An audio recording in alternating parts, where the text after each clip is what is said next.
Willkommen zu Frequent Traveler TV, heute wieder mit einer frisch gepressten Sendung. Themen, die wir haben: Discover Airlines bekommt den German Design Award 2025. Wir haben aus dem Bereich der Flying Blue ein Downgrade für die Leistung für alle, die Flying Blue Vorteile bei Delta nutzen wollen. Es geht weiter mit Lufthansa Allegris auf der 747-8 und ich kann mir das Grinsen echt nicht verkneifen. Die Geschichte wird leider geil. Lufthansa, naja, Meilenschnäppchen hat ein Kollege geschrieben. Ich würde einfach sagen, Lufthansa Miles and More Community Award auf der Rudis Resterampe oder wie ich das genannt habe, im Schlussverkauf. Wir wollen ja nicht ganz so gemein sein. Dann hat die Lufthansa auch noch einen Reiseveranstalter gegründet, die Eurowings Holiday GmbH. Also insofern gibt es da viele, viele gute Nachrichten. Eine schlechte Nachricht ist Warnstreik bei der Luftfahrt. Die drohten leider auch. Und geht los. Ne? Denkt dran, den Kanal zu abonnieren, die Glocke anzumachen, ein Like da zu lassen. Aber auch ganz, ganz wichtig, kommentiert und kommt auf School und da bekommt ihr auch die neuesten Informationen. Geht los mit dem ersten Thema und zwar ist das der Design Award. Die Freunde bei der Discover Airlines bekommen den German Design oder Design Award 2025 und man hat dort das Ganze in einer feierlichen ja, in einer feierlichen Stunde angenommen, und zwar in der Hauptkategorie Excellent Communications Design, in der Kategorie Brand Identity. Und damit ist das Design der Marke, was 2023 im September eingeführt worden ist, als Rebranding, weil wir wissen ja alle, dass sie Eurowings Discover geheißen haben oder Eurodisco. Und da kommt jetzt natürlich auch die außerordentliche Leistung in der Kategorie des Produktdesigns und des Kommunikationsdesigns und der Architektur zum Tragen. Wobei Architektur weiß ich jetzt nicht ganz genau, wo das ist, aber Design okay. Ja, es ist hübsch. Also da kann man jetzt ehrlicherweise nichts gegen sagen. Aber ihr wisst ja wie immer, der gepflegte Vielflieger hat jeder eine unterschiedliche Meinung. Ihr könnt ja auch sagen, ob ihr das hübsch findet. Ich blende euch ja auch hier ein Flugzeug ein, damit ihr das finden würdet. Ein Zitat, wo ich auch von Anne Platten, Marketing Lead, nicht vorenthalten. Und zwar wird geil. Wir sind stolz, dass unsere junge Marke Discover Airlines erneut ausgezeichnet wird. Seit unserem Markenlaunch im September 2023 setzen wir auf klares, modernes und emotional ansprechendes Markenerlebnis. Die Anerkennung durch die Jury zeigt, dass unser Designansatz aufgeht, eine starke visuelle Identität, die Wiedererkennbarkeit schafft, Vertrauen aufbaut und die Freude am Reisen in den Mittelpunkt stellt. Also ich muss euch ganz ehrlich sagen, ich weiß gar nicht, wo man das alles auf der Livery sehen kann.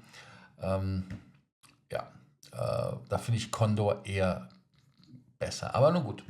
Gut, man hat dort natürlich auch schon andere Sachen bekommen und der Design Award zählt seit 2012 zum branchenübergreifend zu den angesehensten Awards in der Designlandschaft. Dort sind Designexperten aus verschiedenen Nationalitäten und Branchen zusammen und 2025 wurden Projekte und Produkte aus 59 Ländern eingereicht. Also insofern ist das schon etwas, wo man sagen kann, ja, interessant, aber es gibt ja verschiedene Kategorien, also insofern. Ich wollte es euch nicht vorenthalten. Wir haben auch ein Thema, was man nicht vorenthalten kann, ist Warnstreik. Wenn man dachte, man ist da irgendwie durch, ich hatte das auch schon wieder verdrängt, erinnert einen die Verdi daran, dass es Warnstreiks gibt.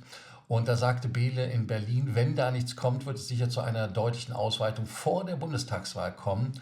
Und da ist es so, dass der öffentliche Nahverkehr lahmgelegt werden soll. Und damit ist es so, dass man natürlich den Bund und die Kommunen auffordert, ein Angebot vorzulegen.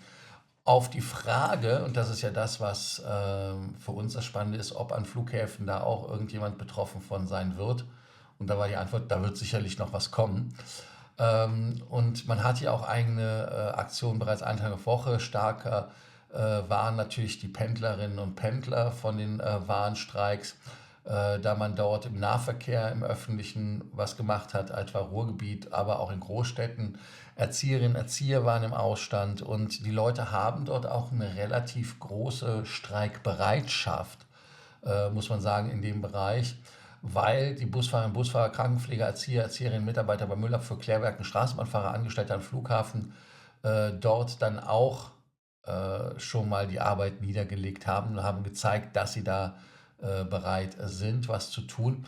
Aber man möchte halt dort jetzt Gas geben und die Verdi hat ja auch Mitgliederverlust, 2,5 Millionen Mitglieder sind betroffen, bzw. Beschäftigte sind betroffen. Und da geht es halt um 8% mehr Lohn, mindestens aber 350 € pro Monat. Und man möchte auch zusätzlich 3 Feiertage bekommen.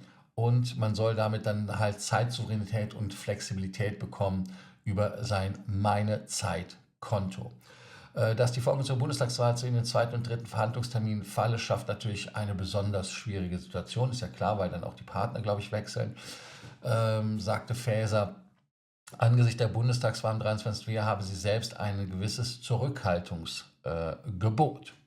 Also bin mal gespannt, was da passiert, nur damit ihr es wisst, dass dort natürlich was passieren kann, dass die Mitarbeiter an Flughäfen streiken können. Bei Lufthansa gibt es keinen Streik. Bei Lufthansa gibt es diesmal eine neue Veranstaltung und zwar ein neuer Reiseveranstalter und der nennt sich Eurowings Holiday GmbH. Und die sollen Flugreisen mit touristischem Angebot vermischen. Und woher kennen wir das? Von der EasyJet zum Beispiel. Die Digitaleinheit soll für Direktflugtochter Eurowings da dann auch mehr als 20 Millionen Kunden individuelle Reisepakete zusammenstellen.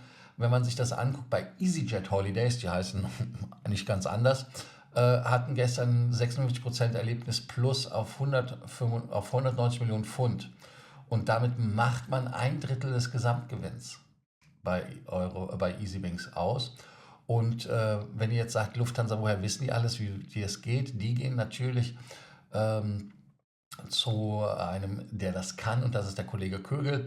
Und dort gehen Binulli GmbH in Baden-Baden übernommen. Man hat die 100 Beschäftigten reingeholt in die Bude und dessen HLX-Gruppe hatte bislang das Kombi-Reisengeschäft für Eurowings und weitere Kunden abgewickelt und hatte da im vergangenen Jahr 250.000 Eurowings-Gäste mit Pauschalreisen versorgt.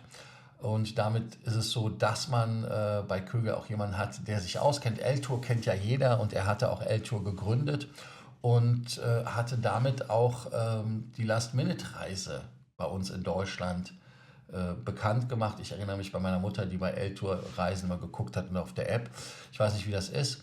Man plant bei der Eurowings mit zweistelligen Wachstumsraten und man sieht auch die neue Veranstalter Eurowings Holidays GmbH unter den Top 10 in der Branche, in deutschen Top 10 natürlich.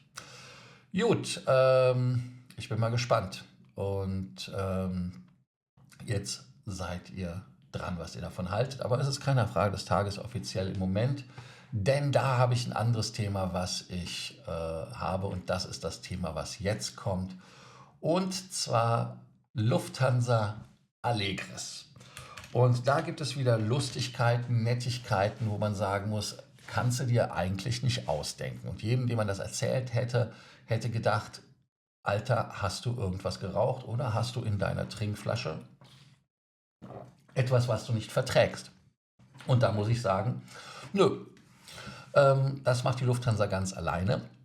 Und zwar hat die Lufthansa die 747-8 jetzt ganz offiziell bekannt gegeben, dass sie die Allegris dort einbauen wird, aber nicht in der First Class im Moment, nicht in der ganzen Business Class, weil man jetzt gesagt hat, okay, wir machen das, was die Kunden mögen. Die Kunden mögen ja, wenn die Produkte gemischt sind in Flugzeugen. Man weiß ja schon, wenn man mit dem Flieger fliegt und dann hat man das Problem, dass zum Beispiel Flugzeugwechsel ist und dann ist die Allegris doch nicht da oder halt das Produkt Lie Flat, was man haben wollte. Und jetzt ist es so, dass man in einem Flugzeug beide Erlebnisse haben kann.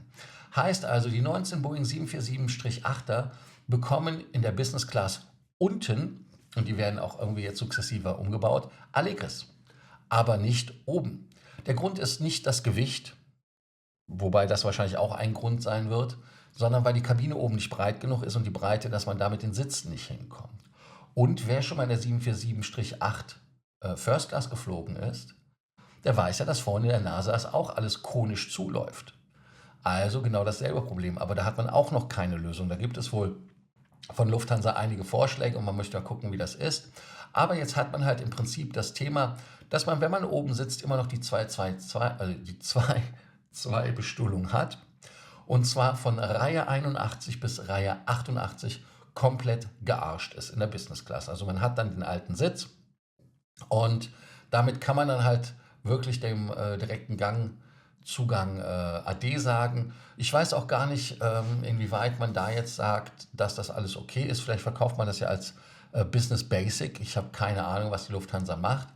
Und das ist jetzt natürlich ein neues Highlight bei der Lufthansa, dass man dort dann in einem Flugzeug zwei verschiedene Sitze einbaut oder beziehungsweise den alten Sitz drin ist und nur einen Teil der Maschinen umbaut. Und wenn Allegris 2017, als das zum ersten Mal uns vorgeschlagen worden ist als neues Produkt, muss man ehrlicherweise sagen, dass es halt wirklich über 5 Jahre gedauert hat, bis wir da die ersten Sitze bekommen haben. Der 5. Stern war ja auch schon abgestraft weggenommen worden oder abstrafend weggenommen worden, bevor überhaupt der erste Flieger mit der Allegris, für die man ja den 5. Stern bekommen hat, bei Skytrax.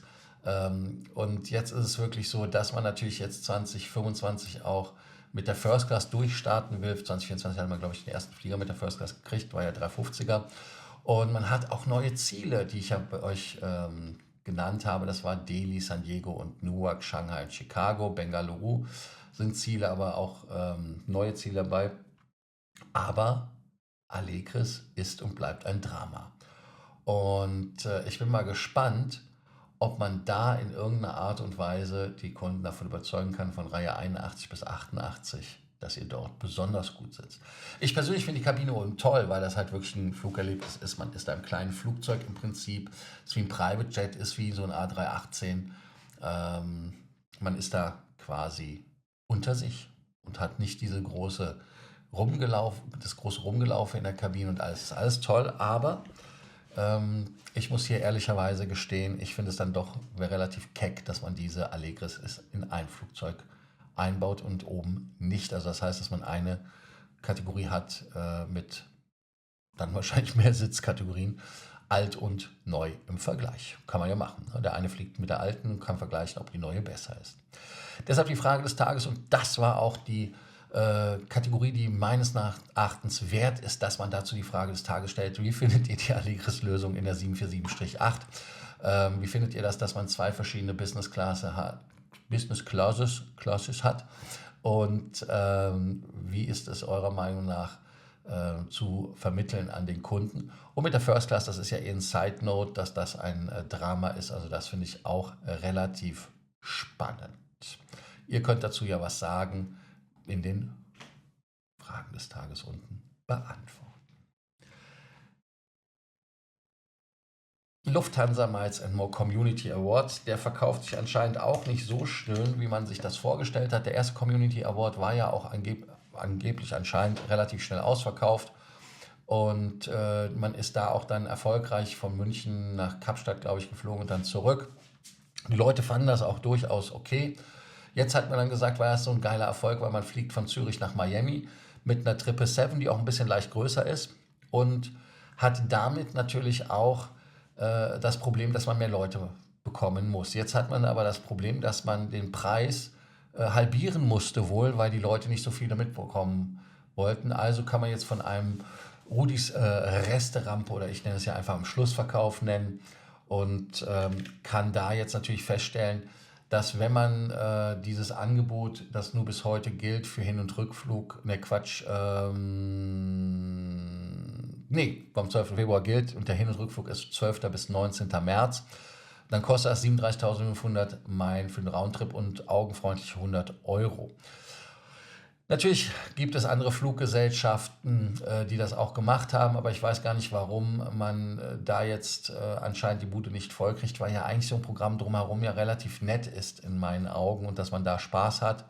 Aber auf der anderen Seite ist es so, dass man anscheinend die 8 Sitzplätze in der First Class, die es ja beim anderen Flug nicht gab, die ist man losgeworden. Business Class ist anscheinend auch gut losgeworden. Aber in der Economy Class wird man da nicht so viel los. Die 226 Sitze müssen wohl noch gefüllt werden. Einige sind da wohl relativ leer.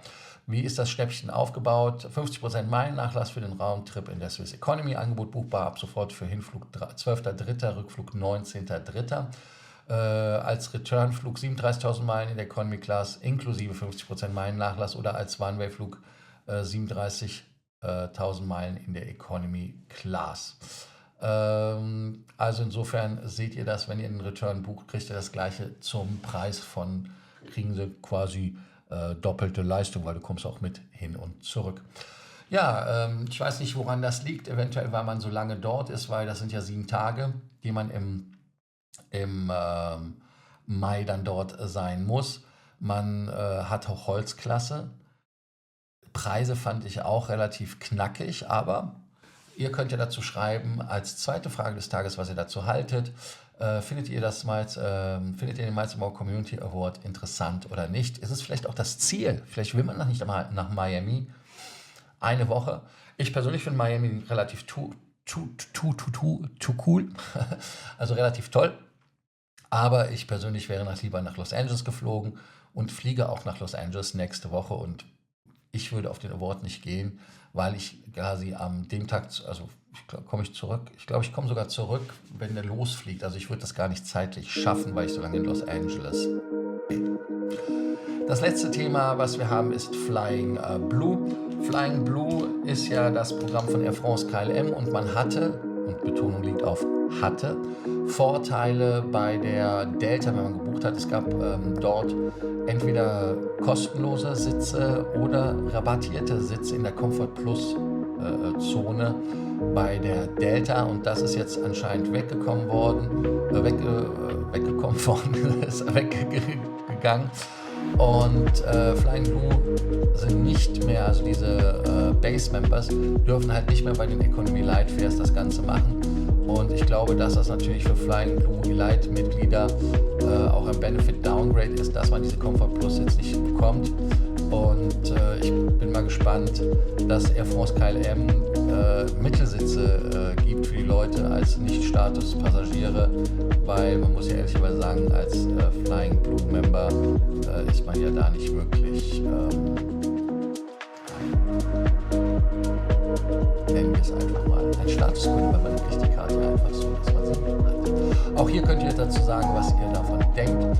Und die Frage des Tages kann ich auch nochmal wiederholen. Einmal natürlich die Lufthansa Allegris und was ihr davon haltet, was da bei der Allegris versaubeutelt wurde. Und ihr könnt natürlich noch dazu schreiben, wie ihr den Community Award Flug findet von Lufthansa Miles & More, woran es liegt, dass man jetzt quasi auf Rudis Restrampe geht, nur noch heute und telefonisch und so weiter. Also gespannt auf eure Antworten. Bis dann und bis morgen. Also ciao. Ach ja, Kanal abonnieren und Glocke, Like und School. Jetzt aber.